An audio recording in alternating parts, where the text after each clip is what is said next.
Salut à tous! Aujourd'hui, je vais vous parler de la nutrition autour de l'entraînement, avant, pendant et après, et notamment le cas des acides aminés essentiels, les EAA, les BCAA et la leucine. Quel est donc le meilleur choix? Alors tout d'abord, quelques rapides rappels. Pour construire du muscle, nous devons chercher à avoir notre organisme dans un état anabolique. Cet état anabolique permet la synthèse des protéines musculaires, suite à l'entraînement qui engendre alors la croissance musculaire via une voie de signalisation qu'on appelle la voie mTOR. Pour cela, je vous renvoie à mon ancienne vidéo sur la croissance musculaire pour tout comprendre de ce phénomène. Alors ceci est déclenché par 1. Le stress mécanique, l'entraînement, 2. Les facteurs de croissance, IGF-1, l'hormone de croissance, etc.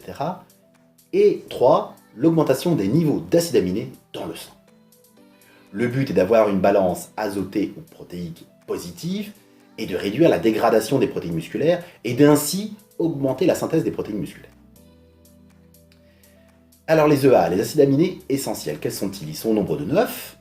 L'histidine, l'isoleucine, la leucine, la méthionine, la phénylalanine, la thréonine, le tryptophane, la valine et la lysine. Et les BCAA, ils sont 3, isoleucine, leucine et valine. Alors que dit les études et la science? Alors tout d'abord, on peut avoir un certain nombre d'études qui sont un petit peu contradictoires. Néanmoins, il est démontré aujourd'hui que la prise d'acides aminés autour de l'entraînement est favorable pour la balance protéique et l'augmentation de la synthèse des protéines musculaires. Par exemple, une étude a montré que des BCAA post-entraînement augmentent cette synthèse des protéines musculaires. On voit aussi par d'autres études que l'enrichissement en leucine peut être intéressant, tout particulièrement chez les personnes plus âgées. Ensuite, qu'est-ce qui est mieux de prendre entre des acides aminés essentiels et des BCAA? Eh bien, des études montrent que les acides aminés essentiels, les EAA, sont nécessaires pour optimiser la synthèse des protéines musculaires avant et pendant l'entraînement. En effet, à peu près 70% des acides aminés essentiels qui proviennent de la dégradation des muscles sont réinjectés dans cette synthèse des protéines musculaires. Il est donc important de refournir des EAA à ce moment-là. Alors pour le cas de la leucine, on voit que la leucine est cruciale parmi l'ensemble des acides aminés dans la stimulation de la voie mTOR, après un exercice de résistance mécanique d'entraînement. L'effet de la leucine est potentialisé par l'ingestion des autres acides aminés, principalement les BCAA, donc l'isoleucine et la valine. Mais la réponse la plus forte sur la signalisation de la voie mTOR est obtenue avec un mélange d'acides aminés essentiels. Le besoin de leucine est d'autant plus vrai, d'autant plus positif que l'on prend de l'âge. Autre étude qui montre que les acides aminés essentiels pris avec des glucides sont encore plus efficaces avant l'entraînement, voire pendant l'entraînement. Alors qu'est-ce qui se passe? Parce qu'on sait que pendant l'entraînement, l'ATP est brûlé pour alimenter les contractions musculaires, ce qui augmente les niveaux d'AMP et de cortisol. Cela active une protéine appelée AMP kinase, l'AMPK, qui réduit la synthèse des protéines en inhibant la voie de signalisation mTOR. L'apport d'acides aminés inhibe cet AMPK, mais l'apport de glucides potentialise également cette réduction de la dégradation des protéines et de l'inhibition de l'AMPK.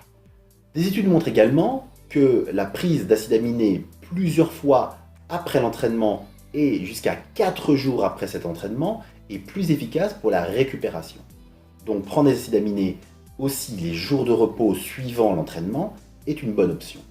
On voit également dans les études d'autres intérêts des acides aminés, et notamment il a été démontré que les BCAA réduisent la fatigue, mais également stimulent l'oxydation des graisses pendant un exercice d'endurance. On voit donc l'intérêt de prendre des BCAA, notamment au moment de notre travail cardiovasculaire pour perdre du gras. En conclusion, on voit bien qu'au travers de toutes ces études, la prise d'acides aminés est démontrée pour optimiser la croissance musculaire autour de l'entraînement et même au-delà. Une possibilité de nutrition péri-entraînement serait donc de prendre 5 à 10 grammes d'acides aminés essentiels avec un peu de glucides avant l'entraînement. Pendant l'entraînement, la même chose, 5 à 10 grammes d'acides aminés essentiels avec aussi un peu de glucides. Et puis après l'entraînement, 5 à 10 grammes de BCAA avec des glucides. Alors ces dosages sont en fonction de votre gabarit et également vous pouvez enrichir ces prises d'acides aminés par de la leucine si vous le jugez nécessaire et éventuellement également si vous êtes plus âgé. Voilà, vous savez tout maintenant au niveau de cette nutrition péri-entraînement, de ce que disent les études et l'intérêt des acides aminés. Voilà, si vous avez aimé, n'hésitez pas à liker et puis abonnez-vous à la chaîne et je vous dis à bientôt pour une prochaine vidéo.